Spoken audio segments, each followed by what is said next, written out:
right, so welcome everyone to the Society of Thoracic Surgeons Congenital Heart Surgery Database user group call. Today is Tuesday, October the 4th. So welcome everyone. On the call with me today, let's see here, from the STS side, we have myself, we have Carol Crone, we have Chastity, our CHSD consultant. From the core group, we have Janet and Leslie. We also have Melinda Offer, our adult cardiac consultant. From the IQVIA team, we have Joe, Michelle, and I don't know if Melanie's on today. I think we just have Joe and Michelle. And welcome, Dr. Subramanian. Thank you for joining today. All right. I don't have a lot of information to share today, so this should maybe a relatively short call for today. So let's go ahead and hop in and get started.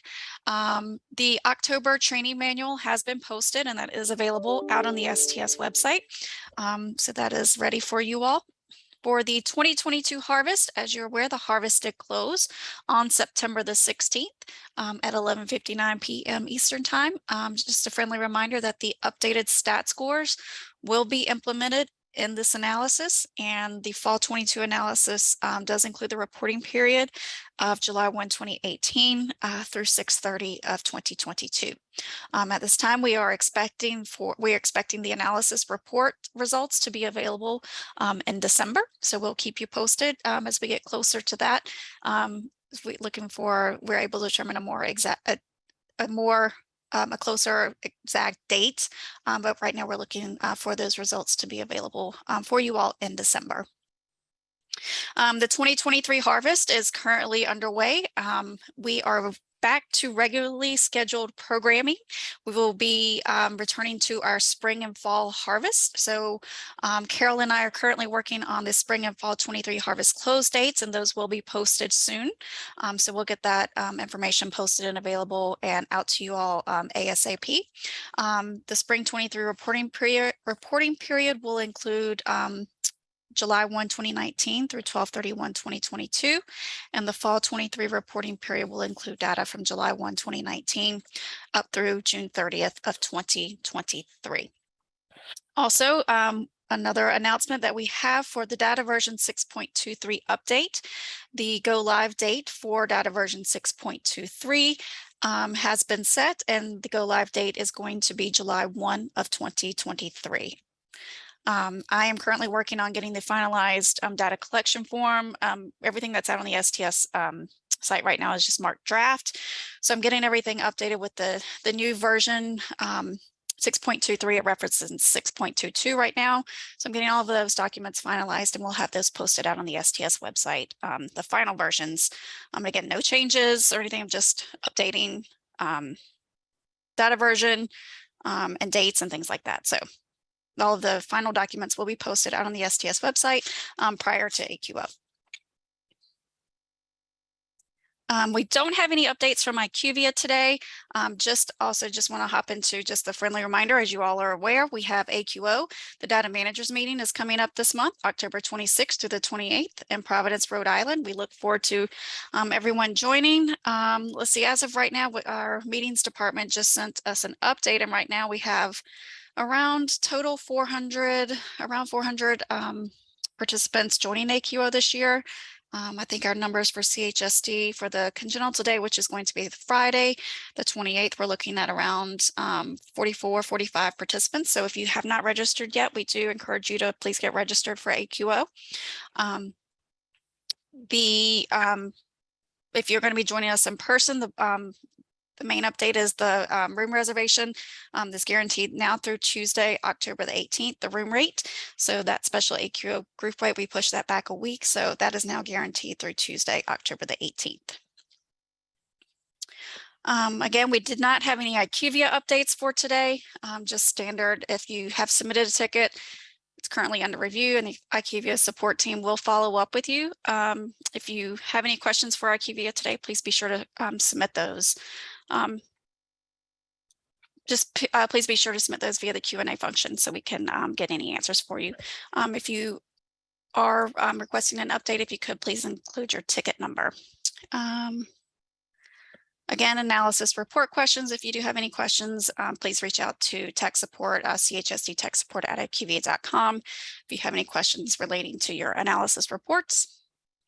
And my contact information here, if you need to reach out to me, just please feel free to contact me directly. Database operational questions, please reach out to our team at stsdb@sts.org. Upcoming webinars, just mark your calendars. Our next monthly webinar is this month is the 18th. So we'll have one more monthly webinar prior to AQO. And that'll be at 12 p.m. Central. And then our November monthly webinar is scheduled for November the 15th at 12 p.m. Central. And then our user group call is scheduled for, our next user group call is scheduled for November 1st at 12 p.m. Central. And that is all the information that I have today. Like I said, I did not have a lot of new information for you guys for today. So I see we have a couple of questions in the Q&A, so we can go ahead and tackle those. But before we move on to those, I don't know if Dr. Subramanian or Dr. Meyer or Carol, if anyone had anything to add before we move on to questions. Don't mean to put you on the spot. I just didn't know if you guys had anything to share that I may have missed. No, I'm good. I'm good. Yeah, I don't have anything either. Okay, dokie. All right. Let's see here, Chastity. It looks like our first question. I don't know if this is something that you can answer. My perfusionist is asking, during cardiac cases using DHCA, this total CPB time does not include the time of DHCA because the pump is turned off during this time period. If selective serial perfusion is started, then this is included in the total CPB time because the pump is back on. Are we documenting this correctly, or should the DHCA time be included in the total CPB time? I've asked around at different institutions, and of course, the opinions are split. I think we have some people on here that may be able to contribute.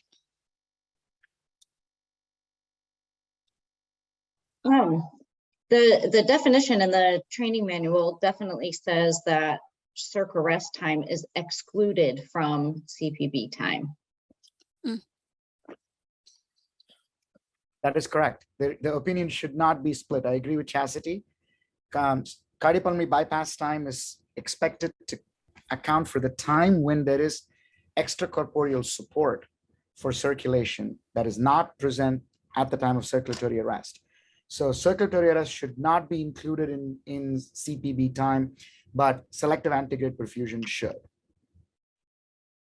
I guess the only other related issue is cross-clamp time, which is recorded independently, but recognize that when you're on circulatory arrest, you effectively are cross-clamped in terms of the myocardial perfusion.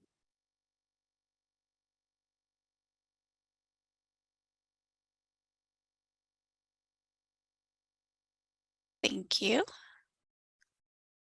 All right. Let's see.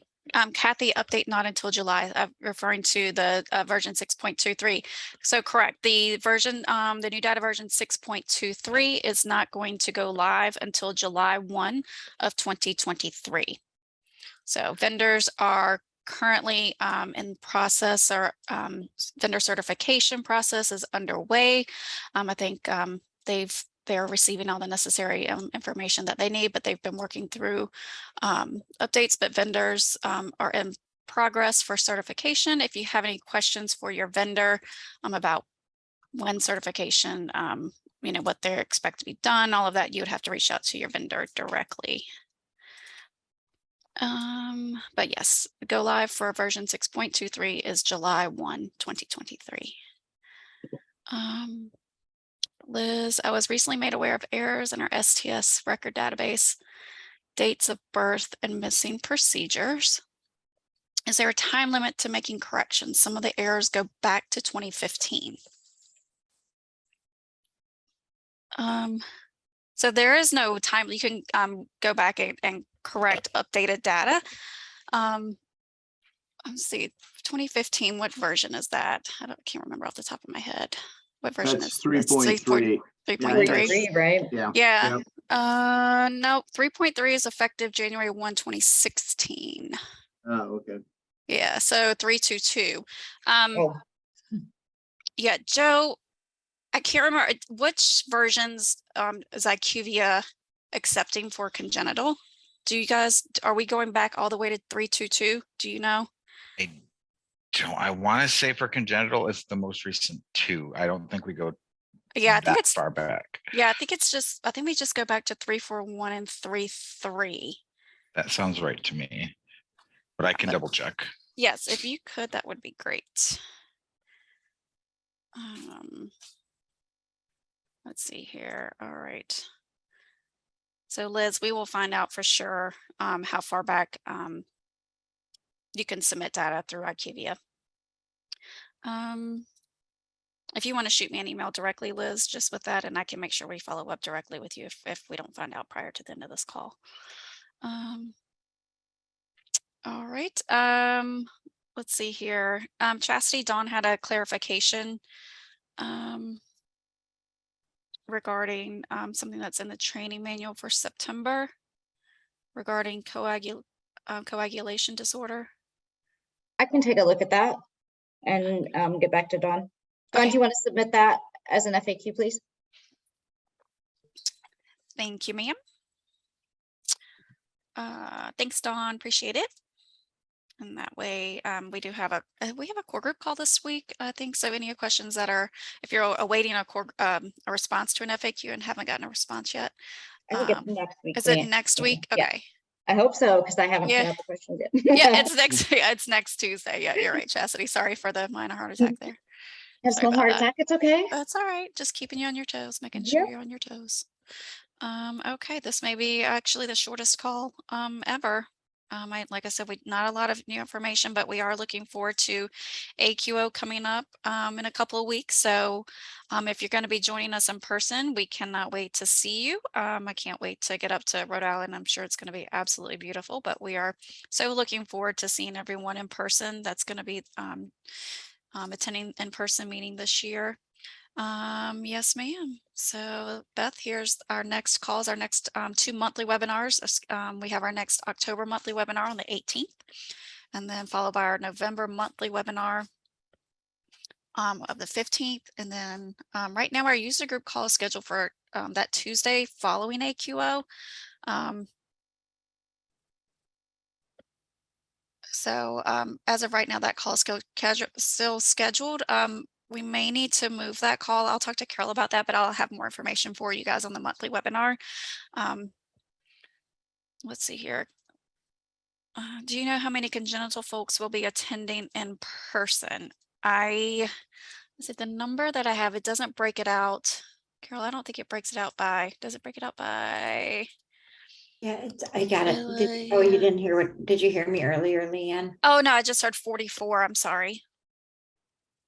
Hold on, Okay, okay. virtual Providence. Sorry, I'm looking at the spreadsheet that our registration, our meetings team sends us. So sorry about that, guys. It was the number I had said earlier, the 44. 44. Yes, so 44. Perfect. Thank you. Is there a data manager on this call from Mayo Clinic, Minnesota Children's? If so, can you reach out to me? So Krista Conley, if there is a data manager from Mayo Clinic in Minnesota, if you could reach out to Krista, she'd That should appreciate be Jody Holman. it. Okay. I don't know if she's on the I don't know if call, but Jody's on this call, but if Krista, if you want to reach out to me directly, I can get you in touch with Jody if she's not on this call. All right. Okay, perfect. Yeah, just shoot me an email and I'll get you in touch with Jody. Okay. All right. Like I said, this may be the quickest call ever. Thanks for the changes, updates to the training manual. I'm finding things a lot quicker. Awesome. That's perfect. Thank you. There are the bookmarks. If you, I don't know if you're familiar, but there are in the PDF version, there are bookmarks available. I don't know. I know sometimes we have new data managers. So I'm just going to pull this over for those that are not familiar. So the PDF version, if you just click here are the bookmarks. If you look here, diagnoses, I always bookmark the newest updates. So you can just utilize the bookmarks to see the changes quickly. Let's see, Maggie has her hand raised. Hold on, Maggie. Oh, please.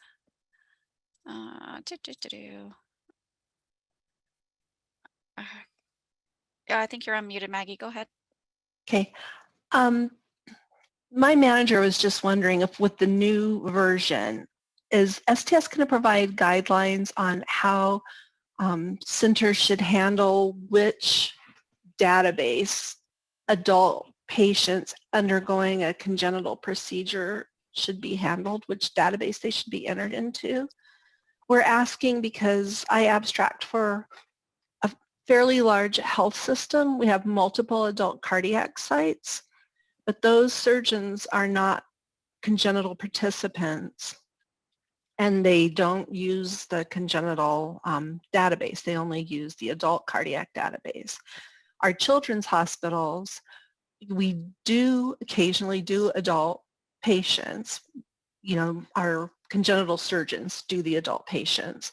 And so obviously we're going to enter those into the congenital database, but we're just wondering what STS is advising as far as adult sites, you know, doing these types of procedures on patients who have a congenital defect and they're, you know, being done by an adult cardiac surgeon.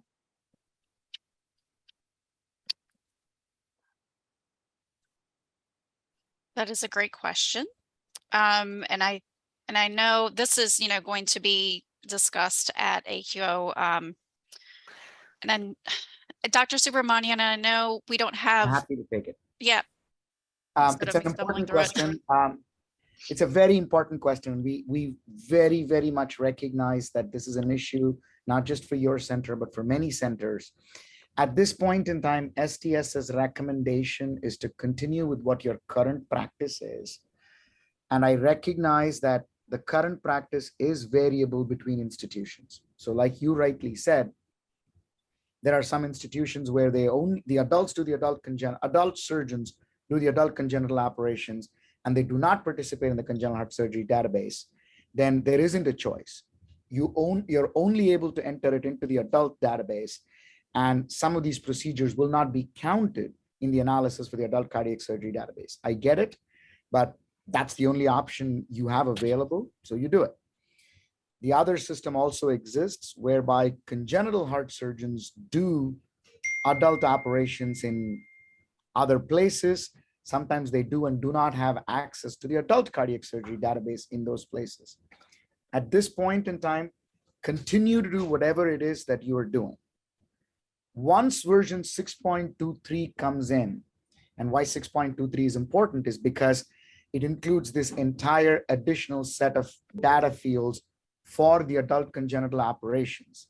Again, in case someone hasn't heard it before, if you enter into the congenital database 6.23 version, patient information and a patient date of birth, that makes the patient over 18 years of age. Only and only then, only for that subset of individuals who go into the congenital heart surgery database and are over 18 years of age, an additional set of fields will open up that will collect adult congenital specific data fields. When they come in, STS is going to work with each of these individual institutions to the best extent possible to try and centralize the data collection for adult congenital, meaning we would prefer that all the adult congenital operations go into the congenital database once version 6.23 becomes available. We understand it's a yeoman task. We don't have a solution yet, but the STS leadership is working on it. We will get back to you once we know how to do it better. Until then, we recognize that this is a fractured mechanism of entering the data set, but please continue to do what you do for now. And I just apologize that we don't have a better solution yet. Thank you, Dr. Okay. Subramanian. Thank you. Angie had a question. Oh, I'm sorry, Maggie. Did you have more questions? I'm sorry. I didn't mean to cut you off. No, I'm good. Thanks. Okay. All right. Thanks, Maggie. All right. Thanks again, Dr. Subramanian. Were there any other questions? This is Joe. I just Oh, did Joe. get confirmation that the IQVIA platform supports versions 3.3 and 3.41, and we do not support 3.22. Okay. Yep. So you can go back and submit data up through version 3.3. So if you're going back and cleaning up data, and again, that goes back to January 1 of 2016. So you can update data back to 2016 and resubmit that data, updated data to IQVIA from January 1, 2016 to current. All right, Liz, for the data version 6.23 go live July 23, is that applied to the surgical time frame for the cases entered? Will the centers begin data entry with the new data fields for cases after July 2023, or is expected for us to go back to the cases starting from January 23? No, you'll start entering cases, surgical dates, OR dates of July 1, 2023 with version 6.23.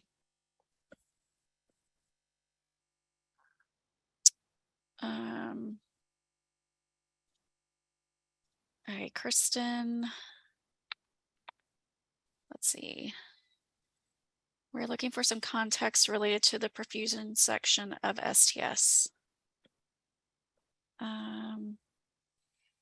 Coding instructions indicate the total number of minutes of complete cessation of blood flow to the patient. This time period, circ arrest excludes any periods of cerebral perfusion if more than one period of circulatory arrest is required during the surgical procedure. The sum of these periods is equal to the total duration of circ arrest. Enter 0 if circ arrest technique was not used. However, we recently noticed that the backend field name of circ arrest time and therefore circ arrest time is displayed on our IQVIA platforms, on our IQVIA reports. Our perfusionists and surgeons report that while we do circulatory arrest here, we have not done hypothermic circulatory arrest in many years. Our team reviewed the STS manual and FAQs and cannot determine whether this field is named DHCA in error or if they intend us to capture DHCA time only and exclude other CA. I'll submit this as an FAQ, or Dr. Subramanian, obviously, you're welcome to answer, but just so we can get it in the training manual.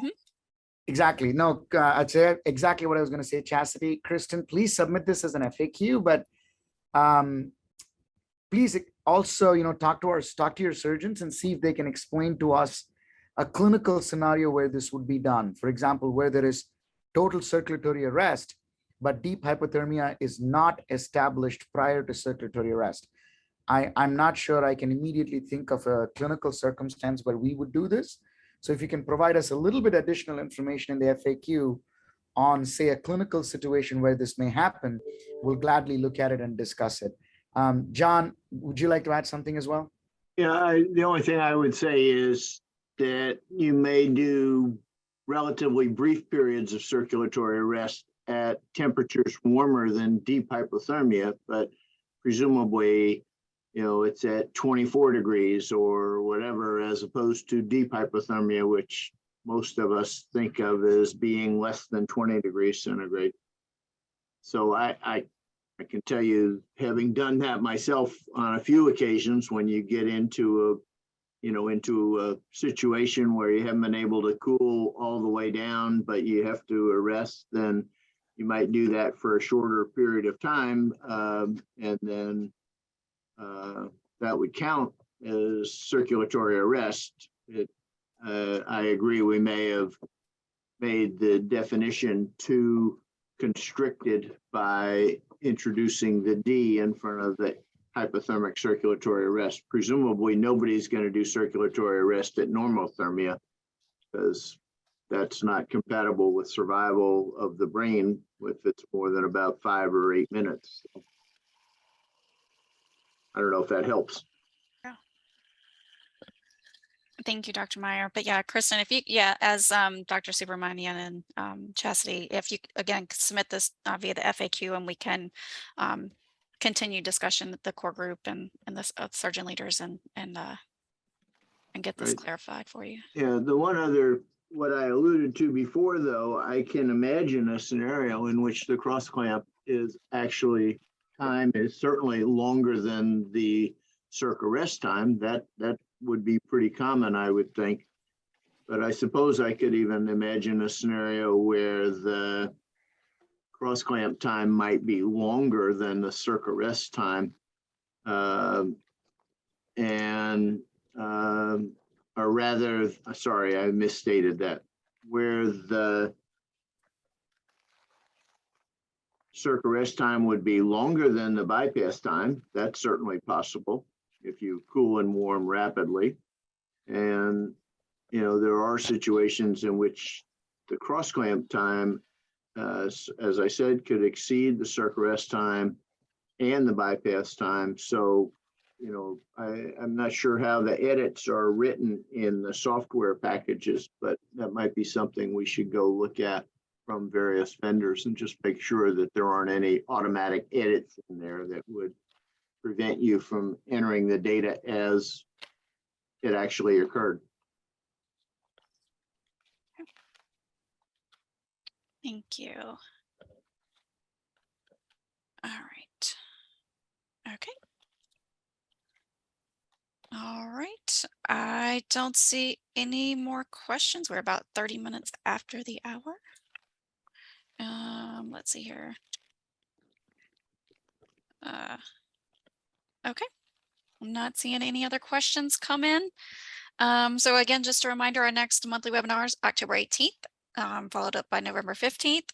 And we look forward to seeing those of you in Rhode Island at the end of the month. So I guess we'll just have a short call today. Again, if you guys think of any questions or if you have anything you need, please don't hesitate to reach out to me directly. You can reach me at ljones@sts.org.